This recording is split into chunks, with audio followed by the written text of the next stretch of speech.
on va parler un peu de la fête nationale. Bonjour, on est avec Rita Baga. Qui? Avec Rita Baga.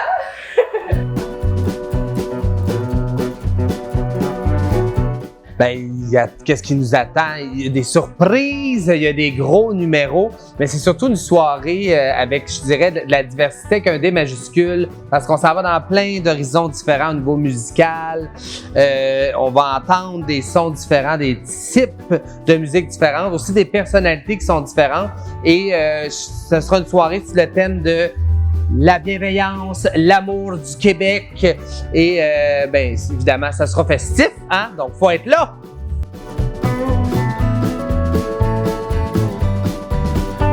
Je pense que c'est pas un secret pour personne que j'ai un grand sentiment d'appartenance envers la culture québécoise. Donc, quand on m'a approché, lorsqu'on m'a approché pour animer la fête nationale, j'étais aux anges.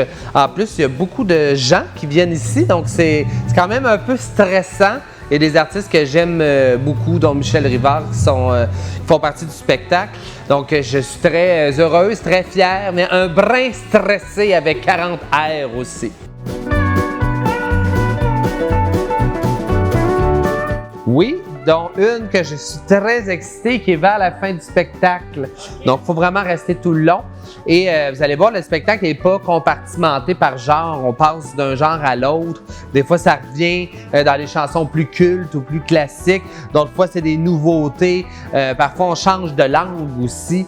Parce que oui, il y a beaucoup de français, il y a beaucoup de francophones dans le spectacle. Mais le Québec, c'est toutes sortes de langues aussi. Donc, on va en entendre de toutes les couleurs.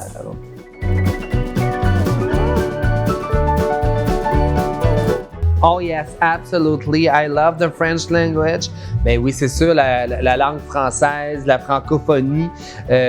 Au-delà de la langue, de la francophonie, je crois qu'il y a quelque chose de culturel aussi. On a nos racines, tout notre ancrage, particulièrement, je dirais, les gens qui longtemps ont été fans de toutes les séries de Radio-Canada, par exemple, si on pense à La Petite Vie ou les histoires des pays d'en haut, on a tous des référents en français.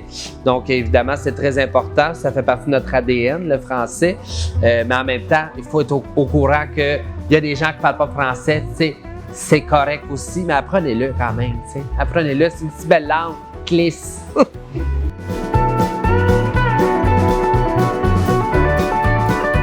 Il y a plusieurs choses qui me rendent fière d'être québécoise, particulièrement le fromage en grains. Sinon, l'aspect chaleureux, je travaille beaucoup dans les 2 dernières années en Belgique, mais c'est une chose que je trouve qu'on a en commun, l'espèce de chaleur humaine, les Québécois, les Belges, puis on se démarque. Le côté sans prétention aussi, accessible. Et je pense que c'est ça que je veux qu'on célèbre à la Saint-Jean.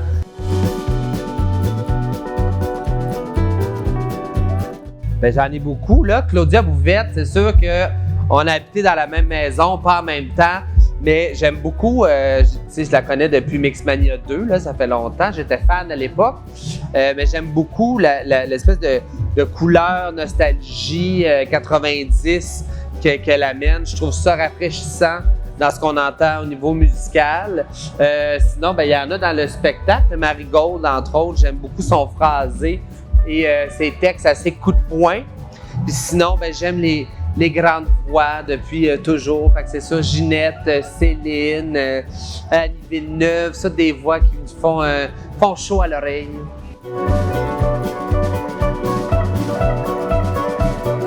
Moi, ma chanson préférée québécoise en français, c'est Debout d'Ariane Moffat. J'adore la sonorité 80, j'adore les textes simples et efficaces et la voix très feutrée d'Ariane sur cette chanson-là. Je trouve que c'est une chanson parfaite. Je ne la changerai pas.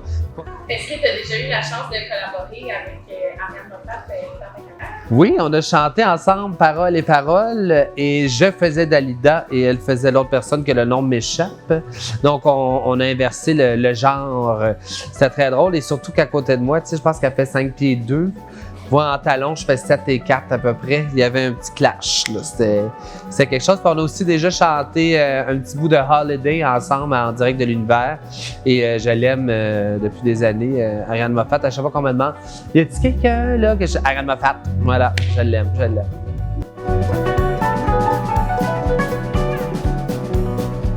Ben là, il se passe beaucoup de choses. On en voit de plus en plus de drague. C'était mon souhait il y a quelques années, donc je peux dire que mon souhait est pas mal exaucé. Je crois que chaque drague amène quelque chose de différent. Là, je suis contente qu'on voit de plus en plus les drag kings, Hervé Metal et Rock Bière, qui sont derrière la pièce Ciseaux, entre autres, qui tourne en ce moment. Et aussi dans, disons plus, la relève, entre guillemets, j'aime beaucoup Carmen Sutra, qu'on appelle la femme origami parce qu'elle est un peu contorsionniste. Et sinon, la relève est très belle et très bonne et très nombreuse au niveau de la drague. Là, je dirais que dans les 3 dernières années, les dragues de la pandémie, là, je sais pas ce qui s'est passé. Il y a des bébés pandémie, mais il y a des bébés dragues pandémie aussi. Il y en a. Je pense qu'il y a plus de 300-400 dragues là, maintenant au Québec.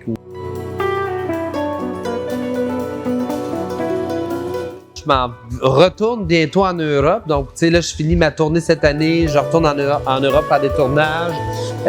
Mais sinon, tu sais, je sors un livre en septembre.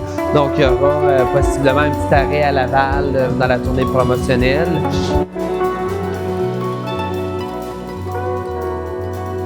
En fait, c'est ça. J'ai l'impression qu'on a parlé beaucoup négativement des dragues dans les derniers mois.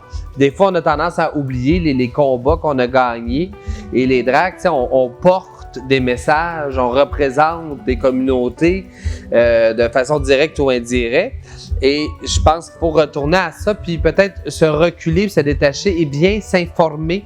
Parce que je suis un peu tanné qu'on pointe du doigt des dragues ou qu'on nous utilise pour faire des amalgames de « Oh mon Dieu, tu sais, juste le fait qu'on associe toutes les dragues vont dans des écoles. J'en connais 3, 4. C'est pas dans des écoles, c'est dans des bibliothèques. Sur invitation, personne n'est obligé d'y aller. Il faut arrêter de faire des raccourcis. Je trouve ça lâche. Fait qu'arrêtez d'être lâche, habitez votre perruque, puis laissez-nous vivre. Voilà.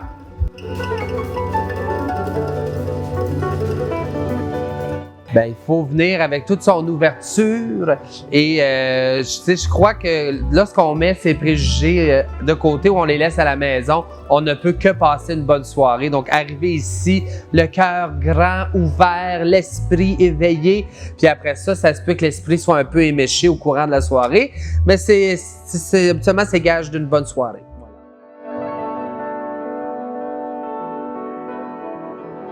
Parce qu'on essaye de faire une entrevue. Ben oui! 2e avertissement! Voilà, c'est dit.